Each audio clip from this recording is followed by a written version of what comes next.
Vitellius was Roman Emperor from April 19th to December 20th, 69 AD. He was crowned emperor and officially recognized by the Roman Senate on April 19th, after the death of Otho, who committed suicide a few days earlier on the 16th.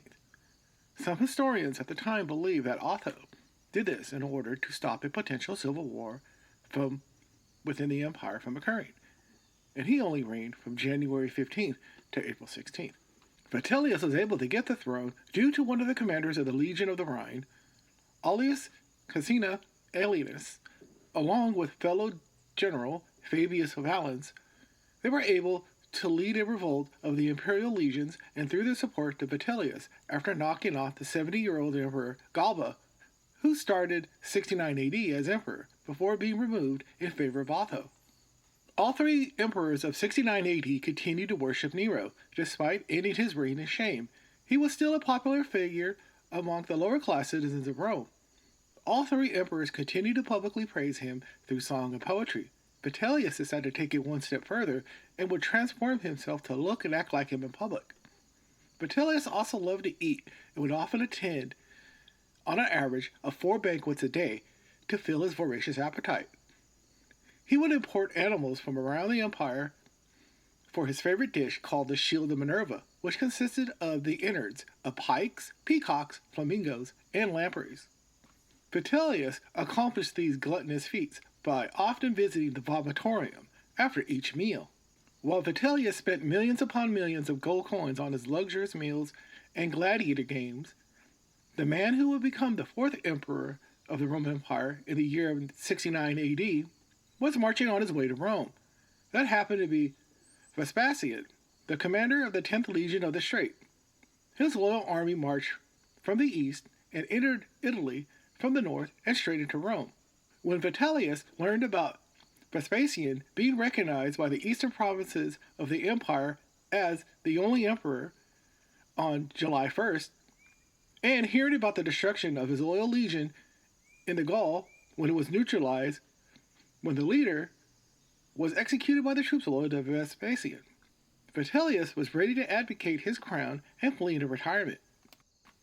In the fall, he even parlayed an agreement with one of Vespasian's loyal followers, the general Marcus Antonius Primus, in the nearby city of Ravenna, a few miles outside the city of Rome, and tried to place his emperor's insignia inside the Temple of Concord and flee the city. But his own bodyguards, the Praetorian Guard, prevented him from leaving his own palace. Vespasian's army marched into Rome in mid-December and was greeted by an angry mob of civilians who were there to defend Vitellius.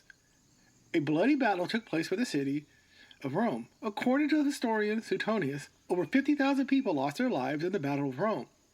The soldiers had to endure a brutal battle in which the defenders, made up of mostly poor citizens with nothing to lose, inflicted heavy casualties upon the troops, using whatever weapons they could find, such as homemade spears, projectiles like rocks, bricks, and roofing tiles. They were spurred on by the few loyal soldiers of Vitellius, who laid out ambushes in the narrow streets and alleys of Rome. When the outlook for the defenders began to look grim, they turned on themselves and began to destroy and burn down buildings and join the invaders in pillaging their own city. The second temple of Jupiter was destroyed in the battle, but was later rebuilt by Vespasian.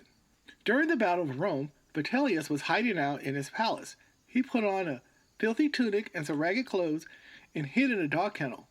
He was going to try and sneak out of the city after nightfall, but he was discovered by Vespasian's soldiers, who stormed the palace looking for him. They heard him cowering in a dog kennel after some of the dogs that were in there with him began to bite him. The soldiers dragged Vitellius out and paraded him around in the streets after bounding his hands. They forced Vitellius to look at the gawkers on the street by jabbing his chin with daggers. One of the onlookers, according to Suetonius, couldn't bear to see the emperor being humiliated and tried to end his life after shouting, "I will help you in the only way I can." The wound he received wasn't fatal. The soldiers led Vitellius to the Capitoline Hill, nearby the burning temple of Jupiter, and dragged him down the stairs of mourning, a popular site where public executions took place. Before he was executed, he spoke to the crowd and said, "Yet, I was once your emperor." Vitellius was beheaded, and his head was paraded around the city on a stick by Vespasian soldiers. His brother, who arrived too late to help him out, tried to parlay his survival, but he was killed as well, along with Vitellius' young son.